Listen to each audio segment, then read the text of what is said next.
Cette vidéo vous est présentée par la boutique universludo.ca. Rendons les jeux accessibles à tous.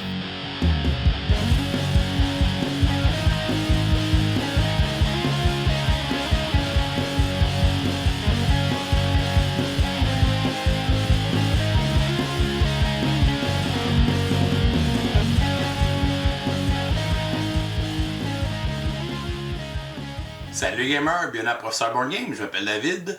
Aujourd'hui à Board Game Summer, on va regarder ensemble le jeu Raids, un jeu publié en 2018 chez Yellow. On voudrait d'ailleurs les remercier de nous avoir généreusement envoyé une copie du jeu Raids. Vous pouvez visiter leur site au www.yellow.fr.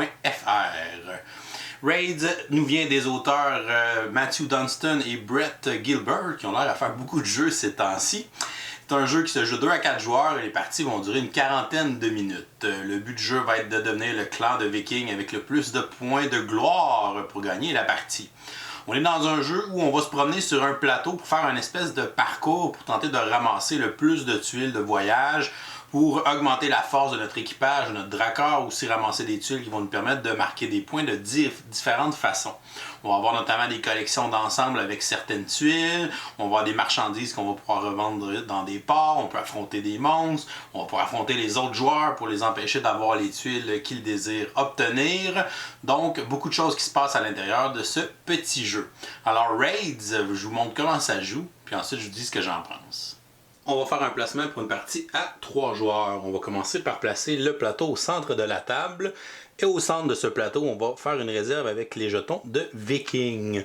On va aussi faire une réserve à côté du plateau avec les pièces.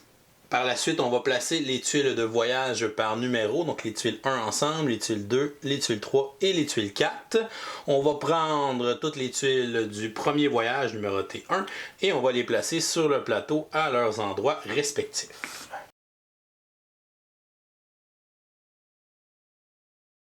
Sur la tuile rencontre, on va placer 3 jetons de Viking et dans chaque emplacement de village, les carrés qui sont sur le plateau, on va placer un nombre de Vikings équivalent au nombre de joueurs. Donc ici on a une partie à 3 joueurs, on va placer 3 Vikings dans chacun des villages.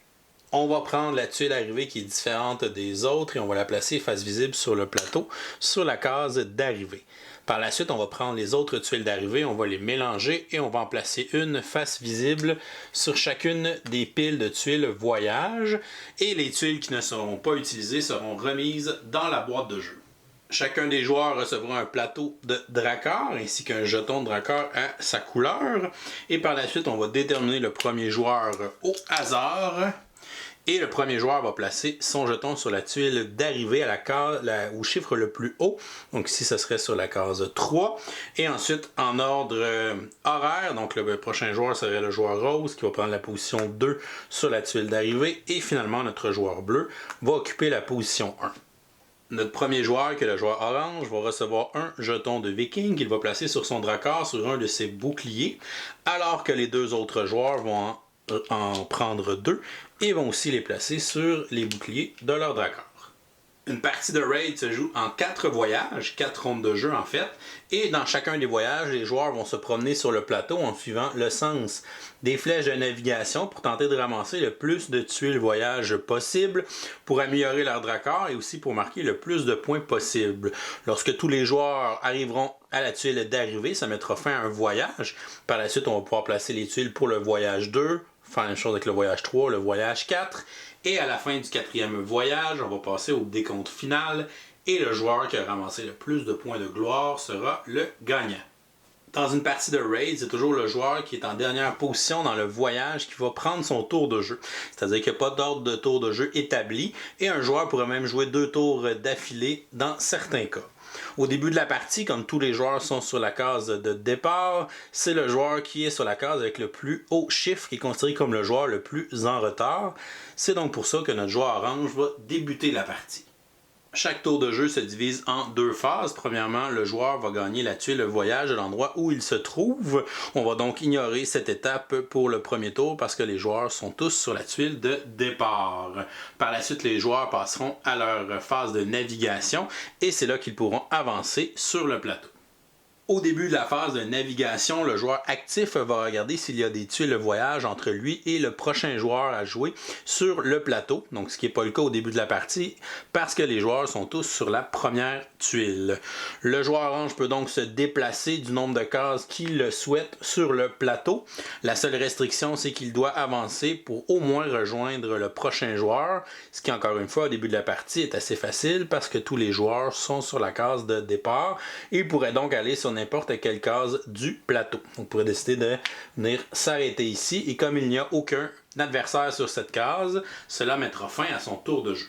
On passerait donc au tour du joueur rose qui lui aussi pourrait faire son déplacement et venir sur la case qui est ici pour mettre fin à son tour. Lorsqu'on arrive au tour du joueur bleu, au début de sa phase de navigation, on va regarder s'il a des tuiles entre son jeton et le joueur suivant sur le plateau, qui est le joueur orange. On a une tuile entre les deux, donc cette tuile sera défaussée. Et lors de son déplacement, le joueur bleu n'aura pas le choix d'avancer au moins jusqu'au joueur orange ou dans les cases qui sont plus loin sur le plateau. S'il décide de venir s'arrêter sur la même case qu'un de ses adversaires, on va déclencher un combat. Pour initier un combat, les joueurs doivent avoir obligatoirement au moins un jeton de viking à bord de leur Drakkar. Le joueur qui vient d'initier le combat, qui est le joueur bleu, va prendre les vikings de son Drakkar et le défausser, donc il va initier le combat. Par la suite, le joueur orange a le choix de fuir ou de riposter. Pour riposter, il devra jouer un viking de plus que ce que le joueur a joué précédemment, donc il faudrait qu'il joue 2 vikings. C'est impossible parce qu'il en a seulement un sur son Drakkar, donc il est obligé de prendre la fuite. Il devra donc avancer son Drakkar vers d'autres destinations qui sont plus loin dans le voyage. Comme il a un viking, il pourrait décider de fuir et d'aller initier un combat avec le joueur rose, misant ainsi un viking pour se battre. Le joueur rose pourrait décider de riposter en défaussant ses 2 vikings. Et par la suite, si le joueur orange voudrait riposter de nouveau, il devrait jouer 3 vikings. Mais là, il n'en a plus sur son Drakkar. Il doit donc prendre la fuite de nouveau et pourrait décider de fuir jusqu'à la tuile de marchandises. Il est à noter que pour les combats, le joueur doit obligatoirement commencer son combat en défaussant un seul jeton de viking. Un joueur ne pourrait pas commencer un combat en misant 2 jetons de viking. Donc on doit commencer à 1, ensuite on peut faire une riposte à 2, par la suite une riposte à 3, une riposte à 4, etc. jusqu'à ce qu'un des joueurs choisisse la fuite. Après avoir terminé son tour de jeu, le joueur bleu se retrouve encore à être le dernier joueur sur le voyage. C'est donc à lui de jouer de nouveau.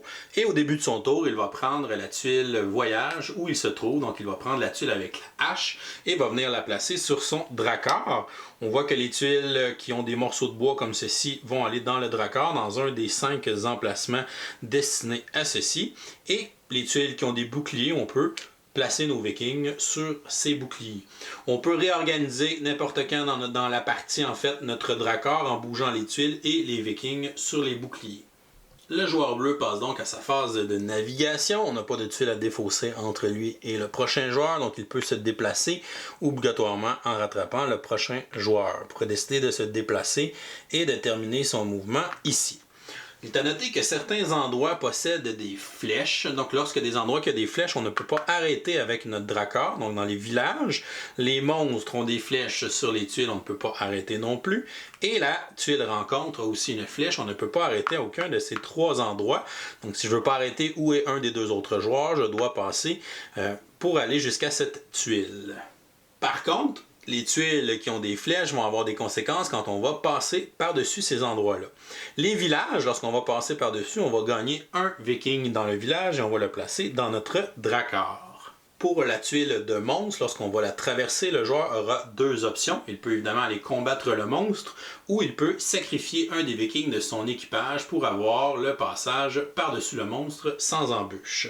Si le joueur décide de combattre, il devra défausser un nombre de vikings de son Drakkar équivalent à la puissance du monstre, qui est de 3 ici présentement. Comme le joueur a une hache à l'intérieur de son Drakkar, la hache va diminuer la difficulté pour combattre les monstres, donc j'aurai seulement besoin de 2 vikings pour abattre le loup. Donc le joueur pourrait défausser les 2 vikings de son Drakkar, gagner la tuile et la placer dans sa zone de jeu personnelle, et la valeur du monstre sera des points de victoire en fin de partie. Et pour la tuile rencontre, lorsqu'on passe par-dessus la tuile rencontre, le premier joueur à le faire va gagner 2 des jetons de Viking, les placer sur son dracard, sur ses boucliers. Et si un deuxième joueur peut passer par-dessus cette case, il va gagner le Viking restant. On serait donc rendu autour du joueur rose, qui est le plus loin en arrière, qui gagnerait ici la tuile de rune. La tuile de rune n'est pas placée dans notre dracard, mais plutôt dans notre zone de jeu pour marquer des points en fin de partie. Par la suite, il va effectuer sa navigation et on va continuer comme ça à se promener, à ramasser des tuiles, des vikings, combattre les monstres, jusqu'à temps que les 3 joueurs reviennent à la tuile d'arrivée. Le premier joueur à arriver à la tuile d'arrivée va placer son jeton de dracard sur la position numéro 1. Le deuxième joueur à arriver va aller se placer sur la position numéro 2. Et finalement, le troisième joueur sur la position numéro 3. Il est à noter que lorsqu'un joueur arrive sur la tuile d'arrivée, il ne peut plus jouer jusqu'à ce que tous les joueurs soient arrivés sur la tuile d'arrivée pour mettre fin au voyage. À la fin d'un voyage, les joueurs vont gagner des pions de Viking pour chacune des voiles sur leur dracard. Donc le joueur orange va gagner un Viking et le joueur bleu va aussi gagner un Viking. Il est à noter que si on n'a plus de boucliers disponibles pour ajouter des Vikings, on doit les laisser dans la réserve. On va ensuite donner la récompense de la tuile d'arrivée. Donc, dans le premier voyage, c'est toujours la même tuile d'arrivée. Donc, le premier joueur à arriver va gagner une pièce de 6, qui va avoir 6 points de victoire en fin de partie. Ça serait pour le joueur bleu. Le deuxième joueur, le joueur rose, va gagner une pièce d'une valeur 3. Et notre joueur orange, en troisième position, va gagner une pièce d'une valeur 1. On va par la suite préparer le prochain voyage. On va retirer la tuile arrivée du premier voyage. On va prendre celle du deuxième voyage qu'on va placer à sa place. On va aussi prendre les tuiles voyage du deuxième voyage et on va les placer sur le plateau. On va replacer 3 vikings dans chacun des villages.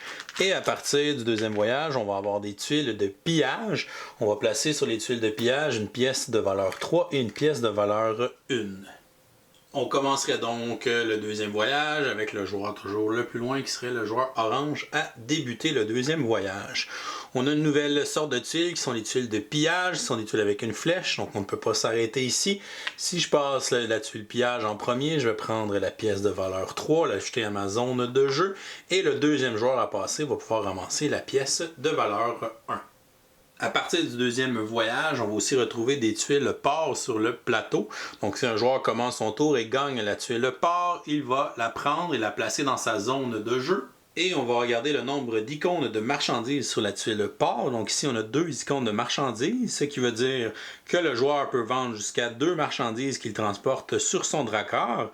Il va donc prendre les tuiles marchandises et les placer dans sa zone de jeu, libérant ici de l'espace sur son dracard. Et les tuiles marchandises dans sa zone de jeu lui donneront les points indiqués en fin de partie. En plus de vendre des marchandises, le joueur gagnera aussi un jeton de Viking. Un joueur qui n'a pas de marchandises à vendre peut quand même arrêter dans un port pour pouvoir quand même gagner un jeton de Viking. Dans les voyages 2, 3 et 4, les tuiles d'arrivée seront différentes et les bonus de pièces, donc 6, 3 et 1, seront assignés aux joueurs selon la majorité dans l'icône demandée. Donc ici, c'est le joueur qui va avoir abattu le plus de monstres qui va gagner la pièce de 6, ensuite la pièce de 3 et la pièce de 1. Si jamais on a une égalité entre 2 joueurs, c'est le joueur qui va être arrivé en premier sur la tuile arrivée qui va briser l'égalité. On a aussi des tuiles d'arrivée pour le joueur qui a le plus de boucliers, le joueur qui a le plus de haches dans son dracard, le joueur qui a ramassé le plus de symboles de runes, le joueur qui a ramassé le plus de marchandises, le joueur qui a le plus de marchandises différentes, le joueur qui a le plus de voiles dans son dracard, ou le joueur qui a ramassé le plus de tuiles port. Et la partie va se continuer jusqu'à ce que les joueurs aient terminé le deuxième voyage, le troisième voyage et le quatrième voyage. Et ensuite, on va passer au décompte final. Les joueurs vont donc commencer par additionner les valeurs de pièces qu'ils ont ramassées pendant la partie. Donc 6, 12, 14 points ici pour les pièces. Ensuite, les symboles de Mjolnir dans le dracard vont rapporter 1 point de victoire par Viking à bord de notre Drakkar. Donc ici, j'ai 1, 2, 3, 4, 5, 6 Vikings, fois 3 symboles, ça fait 18 points pour les symboles de Mjolnir. Les Fanions vont marquer les points indiqués sur la tuile, donc 2 points pour ma tuile de Fanion. Les tuiles de monstres que j'ai tuées pendant la partie vont me donner des points indiqués sur la tuile, donc 6 points pour avoir tué ce monstre. Les runes, donc plus on a de runes, plus on va faire de points selon ce qui est écrit dans le bas de la tuile. Donc ici j'ai 3 runes, ça me fait 6 points de victoire. Les marchandises vendues vont marquer les points qui sont indiqués sur les tuiles, donc 4 plus 3, 7 points pour mes marchandises vendues. Le joueur qui a le plus de points sera le vainqueur. Si jamais on a une égalité, ce sera une victoire partagée. Et voilà, c'est comme ça qu'on joue à Raids. Je vous reviens avec mon opinion personnelle. Qu'est-ce que je pense de Raids? On va commencer par les côtés positifs. Premièrement, vous avez vu le matériel dans ce jeu, c'est vraiment de top qualité. Donc des super beaux petits meeples de Vikings qui sont très coquets. Très différents aussi, bon, des Vikings qu'on avait vus dans les pillards de la mer du Nord. Donc c'est le fun qui ait pris un autre modèle, qui a essayé de faire de quoi de plus original. On a des sous en métal dans le jeu. On a des beaux plateaux de Drakkar. Donc ça m'amène aussi à parler du visuel qui est vraiment fantastique. Je pense que Yellow ont vraiment le tour dans leur production, donc c'est vraiment toujours du beau matériel, un beau visuel, des composantes de très bonne qualité. Donc encore une fois, Raid a tous ces critères-là. Un jeu relativement simple, un jeu aussi qui laisse beaucoup de contrôle aux joueurs, le fait que on peut avancer du nombre de cases qu'on le souhaite, donc on peut décider d'avancer de 2, de 3, de 4, de 8, je peux décider d'aller me battre contre les autres joueurs, donc j'ai beaucoup d'options devant moi. Il y a beaucoup de choses qui peuvent donner des points, on peut ramasser des marchandises, je peux essayer de me spécialiser pour combattre des monstres, je peux essayer de ramasser les runes, essayer de faire des points avec ça. Donc il y a beaucoup de choses qu'on peut ramasser, beaucoup de stratégies différentes. C'est sûr qu'on ne veut pas laisser trop d'affaires à nos adversaires aussi, donc on va essayer de les bloquer, d'aller les tasser de temps en temps pour leur empêcher d'avoir des choses qui leur donneraient beaucoup de points. Mais ce qui est le fun, c'est qu'il n'y a pas de hasard dans le déplacement. C'est vraiment nous qui va décider. J'aime beaucoup aussi l'ordre de tour variable, que ce soit toujours le dernier joueur qui joue. Donc ça, c'est une mécanique que je trouve très intéressante, qui fonctionnait très bien justement dans Patchwork. Donc c'est le fun. Des fois, tu fais un move, puis là, tu peux tout de suite rejouer une deuxième fois. Puis là, avec ce que tu as gagné, tu peux faire une espèce de petit combo. Donc ça, c'est très intéressant. Les parties sont quand même très rapides. Donc là, on disait une quarantaine de minutes, 45 minutes, c'est pas mal ça aussi. Le jeu se joue très bien à 3 à 4 joueurs, un jeu qui a quand même beaucoup d'interactions entre les joueurs, il faut regarder ce que les autres font pour essayer d'aller les bloquer de temps en temps, pas leur laisser ramasser tout ce qu'ils veulent. Donc vraiment intéressant là, pour le gameplay à ce niveau-là. Pour les côtés que j'aime un peu moins dans ce jeu, premièrement, à 2 joueurs. Donc à 2 joueurs, vous allez avoir un joueur fantôme. Donc ça, c'est le genre de variante que j'aime pas beaucoup dans les jeux habituellement. Donc je vous conseillerais pas nécessairement de jouer à 2 joueurs. Donc ça va ajouter un peu plus de hasard. Des fois, le joueur fantôme, etc. Donc c'est peut-être moins intéressant. On a peut-être un peu moins de contrôle comparativement à 3 ou 4 joueurs quand il y a juste des vrais joueurs dans la partie. À part de ça, le jeu, oui, on peut aller combattre les autres, mais des fois, ça peut devenir frustrant si jamais j'ai plus de vikings dans mon bateau. Là, je vais aller à une place, puis là, il y a un autre joueur qui va venir me tasser en jouant un viking. Moi, je peux pas en jouer, j'en ai plus, je vais me tasser. Puis là, il y a un autre joueur qui va venir sur moi, qui va me retasser en jouant un viking, puis là, il y en a un autre. Fait que des fois, tu peux te faire tasser comme 3-4 fois. Donc des fois ça peut devenir frustrant, fait qu'il faut vraiment faire attention. Si vous n'avez plus aucun viking sur votre bateau, ça se peut que les prochains tours tu ramasses pas grand chose parce que les autres vont en profiter, vont profiter de la situation pour te tasser, fait que ça va devenir un peu frustrant que tu vas jouer un voyage, tu vas ramasser une tuile dans tout ton voyage ou tu pourrais même faire un voyage sans rien ramasser. Donc c'est sûr que ça devient frustrant à la longue, donc il faut faire attention pour pas que ça nous arrive. À 4 joueurs, ça peut arriver particulièrement. Donc, les 3 autres joueurs vont venir te tasser. Ça leur coûte seulement un viking parce que toi, tu n'as plus rien. Fait qu'il faut vraiment faire attention. J'ai préféré mes expériences à 3 joueurs plutôt qu'à 4. À 3, c'est sûr qu'on a plus le temps de ramasser un peu plus de tuiles, se faire un petit peu plus de stratégie. À 4, c'est sûr qu'on se pile rapidement sur les pieds. On ne peut pas aller chercher beaucoup de tuiles dans un voyage. Donc, j'ai trouvé ça peut-être un peu plus intéressant à 3, même si ça fonctionne quand même très bien à 4 joueurs. Somme toute, Raid, un jeu que j'ai trouvé amusant. Je vais lui donner une note de B, donc c'est un bon jeu de parcours, un bon jeu avec des surprises, on va avoir beaucoup d'interactions, un peu de take that si on veut, donc beaucoup de choses à ramasser, beaucoup de diversité de la manière de faire les points, donc c'est très intéressant. Un jeu qui donne beaucoup de contrôle aux joueurs, donc c'est vraiment toutes les décisions que vous allez prendre, c'est vous qui allez décider où vous allez, qu'est-ce que vous voulez essayer de ramasser, etc. Donc vraiment intéressant la dynamique à l'intérieur de ce jeu de Viking. Et voilà, c'est tout pour aujourd'hui. Si vous n'êtes pas encore abonné à la chaîne, vous pouvez cliquer sur notre petit bonhomme ici en bas de l'écran. Sinon, vous pouvez nous suivre sur les médias sociaux à Professeur Board Game sur Facebook, Twitter ou Instagram. Vous pouvez aussi venir nous visiter sur passionboardgames.com pour des nouvelles et de l'actualité sur les jeux de société. Et vous pouvez aussi venir nous donner sur notre campagne Patreon là, si vous appréciez ce qu'on fait comme contenu. Je vous souhaite une excellente fin de journée et continuez de gagner.